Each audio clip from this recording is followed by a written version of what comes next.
इससे पहले ना किसी ने सुनी, ना किसी ने देखी इतनी सटीक भविष्यवाणी। चाल चक्र। नमस्कार, बहुत स्वागत है आपका। आप देख रहे हैं चाल चक्र और मैं हूं आपके साथ शैलेंद्र पांडे। कल के अपने अंक में हमने चर्चा की थी सूर्य के प्रकाश के बारे में, यानी अग्नि तत्व के बारे में। आज हम जल तत्व के बारे में बात करेंगे। आज आपको बताएंगे कि जल आपके जीवन में कैसे जादू पैदा कर सकता है। ये जो पानी है ये आपकी जिंदगी को कैसे अच्छा बना सकता है। आखिर क्या है जल का जादू, क्या है पानी की कहानी, ये आपको बताएंगे आज चाल चक्र में। जल जीवनदायी है और कैसे जादू करता है। जल का प्रयोग सावधानी से करें, अन्यथा मुश्किलें बढ़ेंगी, और अगर सही से प्रयोग करेंगे तो मुश्किलों को बहा ले जाएगा ये जल।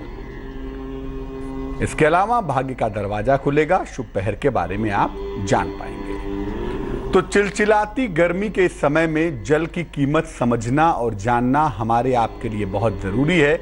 इसीलिए आज चाल चक्र के अंक में हम बात करेंगे जल के जादू की। सबसे पहले आज का पंचांग। आज तिथि है ज्येष्ठ शुक्ल पक्ष की चतुर्थी तिथि। उसके उपरांत पंचमी भी आज ही लगेगी। नक्षत्र होगा पुनर्वसु नक्षत्र। चंद्रमा कर्क राशि में संचरण करेंगे आज। राहु काल का समय, जिसमें कोई भी नया और शुभ कार्य नहीं करेंगे, वो समय बीत चुका है। वो समय था सवेरे के 7:30 से तकरीबन 9 बजे तक। पूर्व दिशा की तरफ आज यात्रा करने की मनाही है, तो बेहतर होगा कि आज पूर्व दिशा की तरफ यात्रा न करें। लेकिन अगर यात्रा करना जरूरी है, मजबूरी है, तो जरा सी मिश्री खा के और भगवान का स्मरण करके यात्रा करेंगे तो मुश्किल से बचे रहेंगे। सबसे पहले जानते हैं कि जल का महत्व क्या है और ये जल हमारे ऊपर कैसे असर डालता है, इसका प्रभाव क्या है। देखिए, पानी यानी जल एक बेहद महत्वपूर्ण चीज है, और जैसे 5 तत्व हैं, उन 5 तत्वों में जल की एक अपनी बड़ी महती भूमिका है।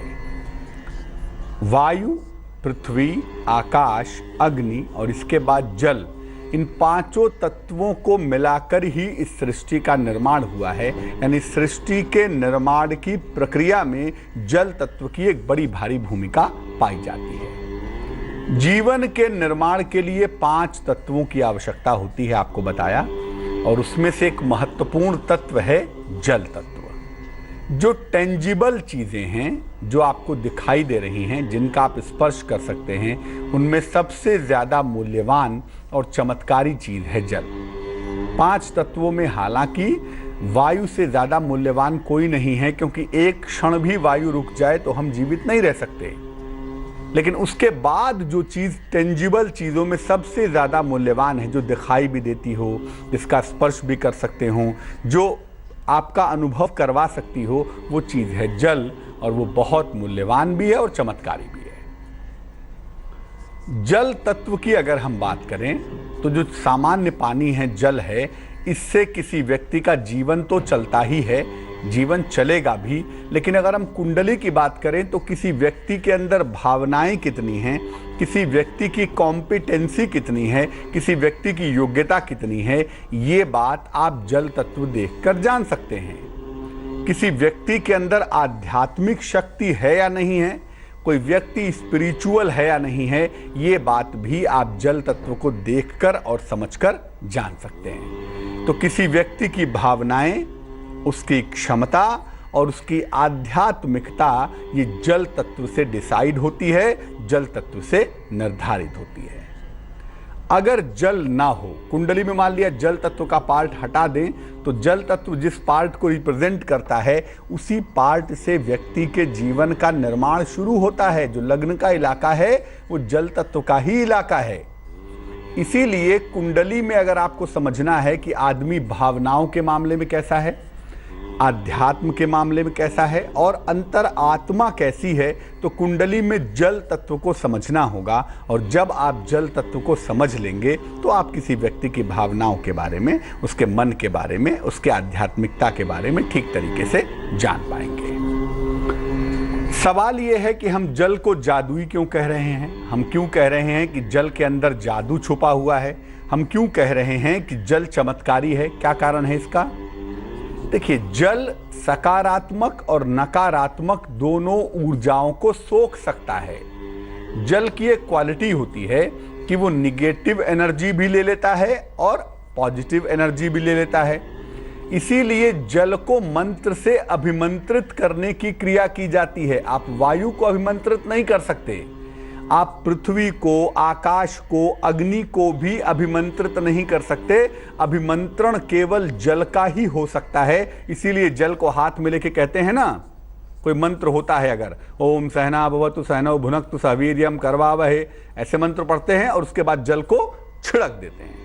या शाप देना होता है तो भी हाथ में जल लेते हैं, मंत्र पढ़ते हैं और हाथ जल छिड़क के श्राप देते हैं या आशीर्वाद देते हैं। तो जल के अंदर अभिमंत्रण की क्रिया संपन्न हो सकती है और ये क्रिया किसी और चीज में संपन्न नहीं हो सकती।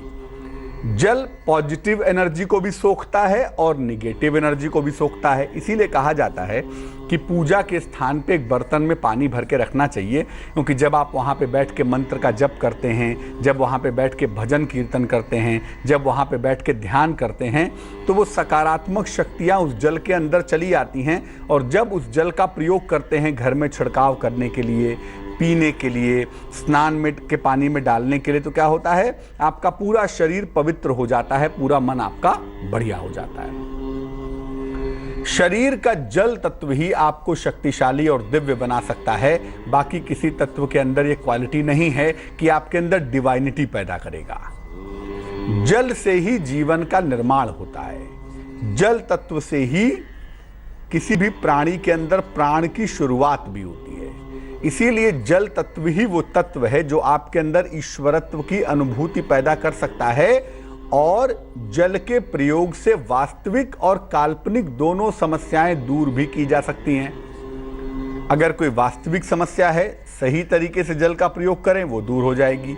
और अगर कोई इमेजिनेटिव प्रॉब्लम है, कोई काल्पनिक समस्या है, जल का प्रयोग करके वो समस्या भी आप दूर कर सकते हैं। जीवन में जल का सही और संतुलित प्रयोग अगर आप जल का करें, अब इतना नहीं कि दिन भर पानी पिए पड़े हैं, ज़्यादा पानी पीना भी नुकसान करता है, लेकिन अगर आप सही तरीके से पानी पिएं या सही तरीके से जीवन में जल का इस्तेमाल करें तो आप स्वस्थ भी रहेंगे और शरीर के जो विष हैं, जो टॉक्सिन्स हैं, वो धीरे धीरे निकलते जाएंगे, आप विषमुक्त होते चले जाएंगे। ये भावनाओं को बहने से भी नियंत्रित करता है और आपको आध्यात्मिक भी बनाता है। जिनको इमोशनल प्रॉब्लम है, जिनको भावनाओं की समस्या है, जिनको मन की समस्या है, उन्हें अपने जल तत्व वाले इलाके पे काम करने की ज़रूरत है। क्योंकि जब आप जल वाले इलाके को दुरुस्त करेंगे तो आपकी इमोशनल, मेंटल, मानसिक समस्याएं दूर होंगी और आप स्पिरिचुअल बन पाएंगे, आप ज़्यादा आध्यात्मिक हो पाएंगे। तो जल तत्व दो तरह का है। एक जो जल आप अभी स्क्रीन पर देख पा रहे हैं, बहता हुआ पानी है, घर में पीने वाला पानी है, नॉर्मल पानी है, ये पानी भी जल है और इसके अंदर चमत्कार होता है। और एक जल तत्व होता है जो कुंडली के अंदर होता है। दोनों के अंदर चमत्कार करने की क्षमता होती है, बशर्ते कि आप पानी का, जल तत्व का सही इस्तेमाल करें तब। अब आप जल का प्रयोग करना चाहते हैं, जल के प्रयोग के नियम क्या हैं और सावधानियां क्या हैं, जल का प्रयोग कैसे करें, उसके बारे में क्या समझना है, क्या देखना है और सावधानी कौन सी आजमाएं। देखिए, जल का अधिक से अधिक प्रयोग करने से आप स्वस्थ रहेंगे। दिन भर में ढेर सारा पानी पीना चाहिए और पानी एक साथ न पी के घूंट घूंट अगर पिया जाए तो ज़्यादा अच्छा होगा। दिन भर में कई बार घूंट घूंट करके पानी पीजिए। जल का अधिक से अधिक प्रयोग करके आप स्वस्थ रह पाएंगे। दिन के समय में ज़्यादा पानी पीजिए और रात के समय में कम पानी पीजिए। जब तक आकाश में सूर्य है, यानी सूर्यास्त के पहले आपको ज़्यादा पानी पीना चाहिए और सूरज ढल जाने के बाद जो पानी पीने की मात्रा है उसे कम कर देना चाहिए। रात के समय कम पानी पीना चाहिए। खड़े होकर पानी बिल्कुल मत पीजिए, वरना जोड़ों के दर्द से परेशान होंगे और शरीर में दिक्कतें और भी तरह की पैदा हो सकती हैं। इसलिए खड़े होकर पानी बिल्कुल मत पीजिए और एक बार में ढेर सारा पानी मत पीजिए। जरा जरा सा घूंट घूंट करके अगर पानी पिएं तो आपके लिए ज़्यादा बेहतर होगा। सामान्य तापमान का जल ही आपको फायदा पहुंचाएगा। जो पानी न बहुत ठंडा हो न बहुत गर्म हो, नॉर्मल टेम्परेचर का हो, वही पानी हमेशा फायदेमंद होता है। वही पानी औषधि होता है, वही पानी अमृत होता है। जो पानी बहुत ठंडा है वो नुकसान करेगा, जो बहुत गर्म है वो भी नुकसान करेगा। जो नॉर्मल टेम्परेचर का पानी है, यही पानी दवाई की तरह और जीवन की तरह कार्य करता है और यही पानी आपकी रक्षा भी जरूर करता है। ज्योतिष में जल का संबंध जोड़ा गया है चंद्रमा से। तो जल की रक्षा करने से, जल की बर्बादी न करने से, जल की देखभाल करने से चंद्रमा भी मजबूत होता है और मन भी मजबूत होता है। इसीलिए अगर कुंडली में चंद्रमा खराब है, सावधान हो जाएं और ध्यान रखें कि कहीं आपसे जल की बर्बादी ना हो जाए। और अगर चंद्रमा ठीक है तो वैसे भी आप जल को ठीक से रखते होंगे और ठीक से रखें, पानी की बर्बादी बिल्कुल ना करें। अगर जल की बर्बादी की जाए या उसका दुरुपयोग किया जाए तो दो तरह की दिक्कतें ज़रूर होती हैं। एक, व्यक्ति के जीवन में पैसा बहने लगता है, पैसा बर्बाद होने लगता है, आर्थिक मुश्किलें परेशान करती हैं। और दूसरा, कभी कभी आदमी का दिमाग खराब हो जाता है।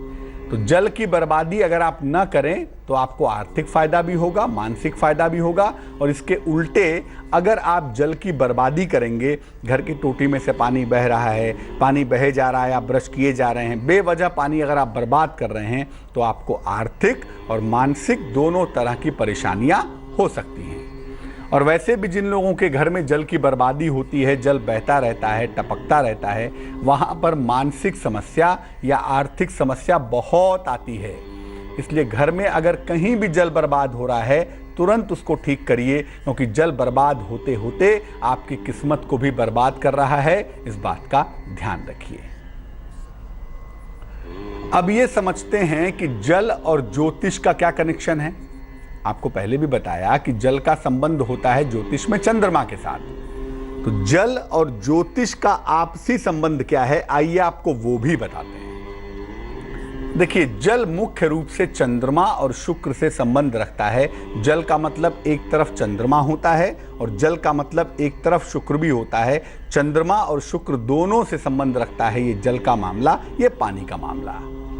कुछ मात्रा में इसका संबंध मंगल से भी होता है, क्योंकि जल भूमि के नीचे से पाया जाता है, अमूमन भूमिगत होता है। इसीलिए कुछ मात्रा में इसका संबंध मंगल से भी होता है, दिखाई देता है।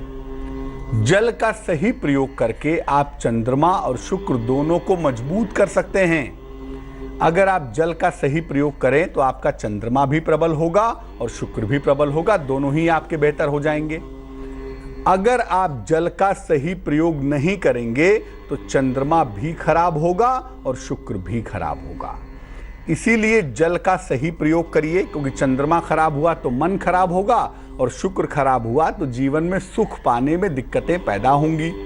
तो चंद्रमा और शुक्र दोनों का इलाका ठीक हो जाए, दोनों की मुश्किलें दूर हो जाएं, इसके लिए बहुत ज़रूरी है कि आप जल की बर्बादी न करें, जल का सही प्रयोग करें।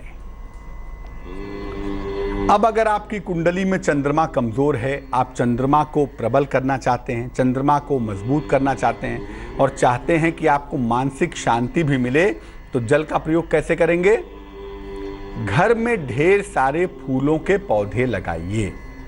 फूल वाले पौधे ढेर सारे घर में, गमलों में, क्यारी में, जमीन है तो जमीन पर लगाइए। नियमित रूप से उनमें जल डालिए, इससे आपको फायदा होगा। अगर आप फूल के पौधे लगाते हैं और नियमित रूप से उसमें जल डालते हैं तो जल का सही सदुपयोग होगा और जल के सही प्रयोग से आपका चंद्रमा बेहतर होना शुरू हो जाएगा। बरसात जब होती है, जब आसमान से पानी गिरता है, वो पानी एक कांच की बोतल में भर करके अपने बेडरूम में रख लीजिए। ऐसा करने से मानते हैं कि उस पानी के अंदर शुद्धता बहुत है, वाइब्रेशन बहुत है, पवित्रता बहुत है। ऐसा पानी अपने बेडरूम में रखने से मैरिटल लाइफ की मुश्किलें दूर हो जाती हैं। चांदी के गिलास से अगर आप पानी पीना शुरू कर दें नियमित रूप से, तो ऐसा करने से भी चंद्रमा काफ़ी मजबूत होता है, चंद्रमा काफ़ी प्रबल होता है और चंद्रमा संबंधी समस्याएं दूर हो जाती हैं। चंद्रमा को मजबूत करना चाहते हैं जल के माध्यम से, तो स्नान करते समय पहले नाभि पर पानी डालिए, अपने नेवल के एरिया में पानी डालिए और फिर नहाना शुरू करिए। ऐसा करने से भी फायर का एलिमेंट बैलेंस होगा, और अगर फायर का एलिमेंट बैलेंस होगा तो चंद्रमा की वजह से आपको फायदा अवश्य होगा। तो जल के माध्यम से चंद्रमा को कैसे मजबूत करेंगे ये आपने समझा। शुक्र को कैसे मजबूत करेंगे? जल के माध्यम से शुक्र को मजबूत करने के तरीके क्या हैं भाई?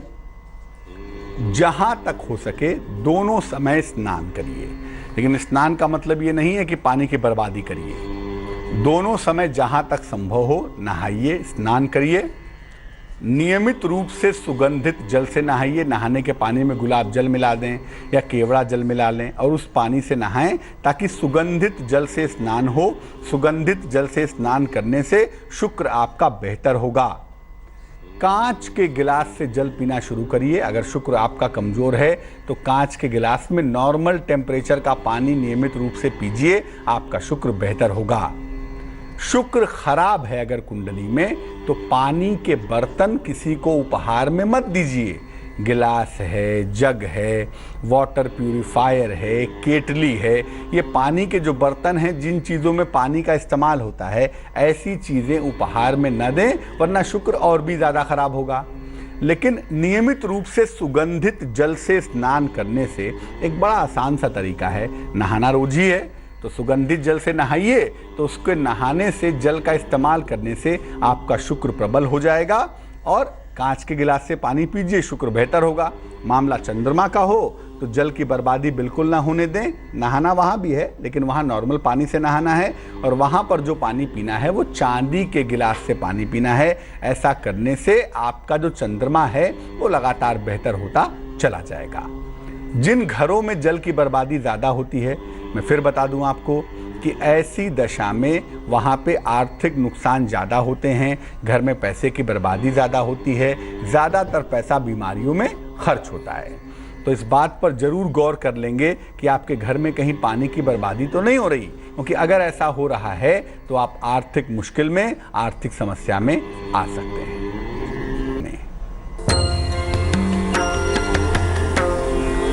अगर कोई व्यक्ति नियमित रूप से भिंडी खाता है तो उसका वजन कम होने में सहायता मिलती है। भिंडी वजन को घटाने में बड़ी सहायक होती है, लेकिन इसका मतलब ये नहीं है कि भिंडी को आप तेल में तल के खाइए। कम से कम तेल में खाइएगा, मिनिमम ऑयल में तल के खाइए, बनाकर खाइए, तेल का प्रयोग कम करिएगा। और अगर इस तरह से बनी हुई भिंडी रेगुलर खाई जाए तो बहुत जल्दी वजन कम करने में ये सहायता करती है। राशियों के हाल की शुरुआत करते हैं। सबसे पहले मेष राशि का हाल। मेष वालों की नौकरी में तनाव की स्थितियां दिखाई दे रही हैं। नई जिम्मेदारियों के और परिवर्तन के योग भी बने हुए हैं। विवाह के मामलों में थोड़ी तेजी के संकेत मिल रहे हैं इस समय। शुभ रंग जिसका प्रयोग करेंगे वो होगा गुलाबी और भाग्य साथ निभाएगा तकरीबन 76%। वृष राशि, कोई पुरानी इच्छा आपकी पूरी होती हुई दिखाई दे रही है। मुकदमों का निपटारा हो सकता है किसी यात्रा पर आप जाएं, अचानक कहीं यात्रा भी आपको करनी पड़ सकती है। शुभ रंग आसमानी है और भाग्य है 69%। मिथुन राशि वालों के विवाह और प्रेम के मामले हल होंगे। नौकरी और जीवन में नए अवसर मिलेंगे, लेकिन इस समय क्रोध पर नियंत्रण बनाए रखें। शुभ रंग जिसका प्रयोग करेंगे वो होगा हरा, ग्रीन और भाग्य होगा 72%। कर्क राशि, सेहत आपकी बिगड़ सकती है। यात्रा करने से आप दिक्कत में आ सकते हैं। जीवन साथी के साथ तनाव भी होता हुआ दिखाई दे रहा है। शुभ रंग सुनहरा है और भाग्य है 55%। सिंह राशि, परिवार में वाद विवाद की संभावनाएं दिख रही हैं। नौकरी में तनाव की स्थितियां दिख रही हैं। किसी महिला का सहयोग मिलता हुआ भी दिखाई दे रहा है। शुभ रंग सफेद है और भाग्य है 69%। कन्या राशि, कोई महत्वपूर्ण काम अगर बीच में रुका हुआ है, इस समय कोशिश करके देखें, आपका काम बन सकता है। काम का तनाव और दबाव दोनों कम होता हुआ दिखाई दे रहा है। सेहत भी लगातार आपकी अच्छी होती चली जा रही है। शुभ रंग पीला है और भाग्य है 76%। तुला राशि, विदेश यात्रा के योग बन रहे हैं। किसी पुरानी समस्या का हल निकल रहा है। धन का खर्च थोड़ा सा बढ़ा हुआ दिख रहा है। शुभ रंग पर्पल यानी कि बैगनी और भाग्य होगा 81%। वृश्चिक राशि, कोई महत्वपूर्ण निर्णय इस समय लेना पड़ सकता है। नौकरी में परिवर्तन भी दिख रहा है और प्रमोशन भी दिख रहा है। धन पाने में आपको मुश्किलें नहीं आएंगी। धन इस समय आपको आसानी से प्राप्त होगा। शुभ रंग क्रीम है और भाग्य है 79%। धनु राशि, घर की तमाम जिम्मेदारियों को निभाना पड़ेगा। रिश्तों में थोड़ी मुश्किल आ सकती है और गाड़ी लेकर घूमने निकलें, ऐसा ना हो गाड़ी रास्ते में खराब हो जाए। शुभ रंग नीला और भाग्य 54%। मकर राशि, दिन भर दौड़ भाग करनी पड़ेगी। नौकरी में पद परिवर्तन हो सकता है। जीवन साथी के साथ तनाव की संभावना भी दिख रही है। शुभ रंग काला है और भाग्य है 64%। कुंभ राशि, अचानक कोई बड़ा अवसर मिलता हुआ दिखाई दे रहा है। खूब मान सम्मान मिल रहा है, लेकिन धन का खर्च आपका बढ़ रहा है और इस बात से आप परेशान हो सकते हैं। शुभ रंग फिरोजी और भाग्य है 86%। मीन राशि, नौकरी व्यवसाय में मुश्किलें आ सकती हैं। पैरों में चोट चपेट लग सकती है। अगर कहीं पर धन दिया हुआ है तो दिया हुआ धन फंस सकता है। शुभ रंग सफेद है और भाग्य है 59%। एक दर्शक जुड़ रही हैं हमारे साथ, योगेश्वरी हैं ऋषिकेश से, उनसे बात करते हैं। योगेश्वरी जी बताइए। नमस्कार पंडित जी। जी नमस्कार। मेरा आज दोबारा आपसे फोन मिला, बहुत बहुत धन्यवाद आपका। जी आपका भी धन्यवाद। बताइए। मेरी बेटी की डेट ऑफ बर्थ है 6/10/1999। समय बताइए। समय 8:03 रात्रि। कहाँ पे जन्म हुआ है? चंडीगढ़। पूछिए क्या सवाल है? पंडित जी, उसके कैरियर के बारे में पूछना था आपसे। आपने उसे पन्ना पहनाया था और वो नीले भी पहनाया। तो क्या कह रहे, वो आगे क्या करेगी? देखो, आपकी बेटी की जो कुंडली बनती है, इस कुंडली में जो कंसंट्रेशन का प्लेनेट है, एकाग्रता का जो प्लेनेट है, बुध नामक प्लेनेट, वो कमजोर है। इसीलिए पन्ना पहनना इनके लिए बेहद आवश्यक है। कुंडली वृष लग्न की है, राशि इनकी सिंह है। बुध कमजोर होने से थोड़ा कंसंट्रेशन वाला पार्ट कमजोर दिख रहा है। लेकिन आगे चल के ऐसे बच्चे अगर मैनेजमेंट के क्षेत्र में चले जाएं, कानून की पढ़ाई कर लें या टीचिंग जॉब में जाएं, तीनों में से किसी एक क्षेत्र में जाएं तो इनको बेहद सफलता मिल सकती है। बहुत सफल ये हो सकते हैं। टीचिंग में जाएं, कानून में जाएं या मैनेजमेंट के क्षेत्र में जाएं, ये तीनों ही क्षेत्र इनको खूब सूट करेंगे, खूब फायदा पहुंचाएंगे। दूसरा ये है कि पन्ना पहनने के अलावा इनके लिए ये भी आवश्यक है कि ये नियमित रूप से सुबह के समय जल भी अर्पित करें। अगर नियमित रूप से सुबह भगवान सूर्य को जल अर्पित करें तो इससे भी इनको फायदा होगा। कंसंट्रेशन का फायदा होगा, अच्छे स्वास्थ्य का फायदा होगा और लंबे समय तक स्वस्थ और प्रसन्न बनी रहेंगी। एक दर्शक जुड़ रही हैं, नारायणगढ़ से जुड़ रही हैं हमारे साथ, पुष्पा जी हैं, उनसे बात करते हैं। पुष्पा जी बताइए। पुष्पा जी बताइए। हाँ जी सर, बाबा पंडित जी नमस्कार। जी नमस्कार। मेरे बच्चों के डेट बर्थ हुआ है 28 मई 1993। 28 मई 1993। समय बताइए। सुबह का 6:20 और 6:55। 6:20। कहाँ पे जन्म हुआ है? अम्बाला शहर। पूछिए क्या प्रश्न है? बच्चे बहुत जिद्दी हैं और पंडित जी ना तो ये कभी काम धाम करते हैं। क्या दिक्कत हो रही है मेरे को नहीं कुछ भी पता। मेरा बिल्कुल नहीं कहना मानते। देखो, जिस बच्चे का डिटेल आपने मुझे दिया है, इस बच्चे की जो कुंडली बन रही है ये वृष लग्न की बन रही है। राशि इसकी सिंह बन रही है और कुंडली में जो व्यवहार को नियंत्रित करने वाला प्लेनेट है या जो कुंडली को बैलेंस करने वाला प्लेनेट है मंगल, वो नीच राशि में बैठा हुआ है। तो कुंडली बड़ी इम्बैलेंस दिखाई दे रही है। कुंडली में बैलेंस वाली समस्या ज़रूर है, जिसकी वजह से बार बार दिक्कतें हो रही हैं, बार बार परेशानी हो रही है। अमूमन ऐसे बच्चे टेक्निकल फील्ड में जाते हैं, किसी फैक्ट्री में, इंडस्ट्री में कोई टेक्नोलॉजी की पढ़ाई करके उस क्षेत्र में जाएं तो इनको सफलता मिल सकती है, या सेल्स मार्केटिंग के क्षेत्र में जाएं तो उसमें भी सफलता मिल सकती है। ये दोनों ही क्षेत्र इनकी सफलता के लिए ठीक हो सकते हैं। हालांकि जो इनकी सफलता का वक्त है वो अगले साल के मार्च के महीने से शुरू हो रहा है। मार्च 2018 के बाद से इनका वक्त अच्छा है, तब तक वेट करने की ज़रूरत है। अब इस कुंडली के परिणाम ठीक हो जाएं, इनकी मुश्किलें दूर हो जाएं और ये जीवन में आगे बढ़ सकें, इनका स्वभाव ठीक हो जाए, उसके लिए इनको एक ओपल पहना दें। 10-12 रत्ती का ओपल चांदी की अंगूठी में, सीधे हाथ की तर्जनी उंगली में, शुक्रवार की शाम को ओपल पहनने से लाभ होगा। दूसरा ये है कि हर मंगलवार को, हर शनिवार को आप अपने बच्चों के लिए घर में सुंदर कांड का पाठ कीजिए। मंगलवार को शाम को और शनिवार की शाम को हनुमान जी के सामने बैठकर सुंदर कांड का पाठ कीजिए। उससे लाभ जल्दी होगा, उससे लाभ जरूर होगा। चलिए अब खोलते हैं भाग्य का दरवाजा और निकालते हैं उसमें से एक अचूक उपाय। लाख प्रयास कर रहे हैं लेकिन संपत्ति नहीं बिक पा रही, मकान बेचना चाहते हैं, जमीन बेचना चाहते हैं, दुकान बेचना चाहते हैं, नहीं बिक पा रहा है, तो दोपहर के समय में 11 बजे से 1 बजे के बीच का जो समय है, इस समय में स्नान करके या हाथ पैर धोकर मंगल के मंत्र का 108 बार जप करना शुरू कर दीजिए। मंगल का मंत्र है ओम अंग अंगारकाय नमः। ओम अंग अंगारकाय नमः। इस मंत्र का दोपहर के समय 108 बार जप करने से संपत्ति आसानी से बेच पाएंगे, संपत्ति की मुश्किलें दूर हो पाएंगे।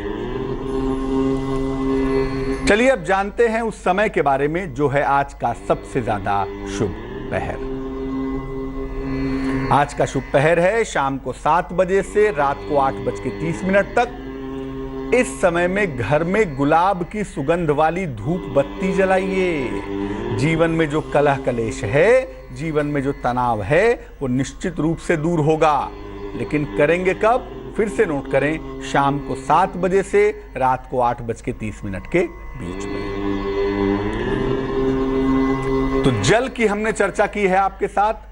गर्मी का मौसम चल रहा है और इस समय में शास्त्र कहते हैं कि अगर जल का दान किया जाए तो वो महादान के बराबर होता है। तो इस समय में आप जल को बचाइए, जल को बर्बाद मत करिए और कोशिश करिए कि लोगों को पानी पिलाइए, शीतल जल लोगों को पिलाइए। वृक्षों में, पौधों में पानी डालिए। अर्ली इन द मॉर्निंग या शाम को सूर्यास्त के बाद ही पानी डालिएगा, दिन में पानी मत डालिएगा। तो पौधों में, वृक्षों में पानी डालें, लोगों को जल पिलाएं। ज्येष्ठ के महीने में जल का दान होगा और ये महादान है। ऐसा करने से भी आपका चंद्रमा बेहतर होगा, आपकी मुश्किलें कम होंगी। तो आज के लिए चाल चक्र में बस इतना ही। मुझे दीजिए इजाजत। स्वस्थ प्रसन्न रहिए और आगे देखिए रिश्तों की कहानी संजय सिन्हा के साथ। नमस्कार।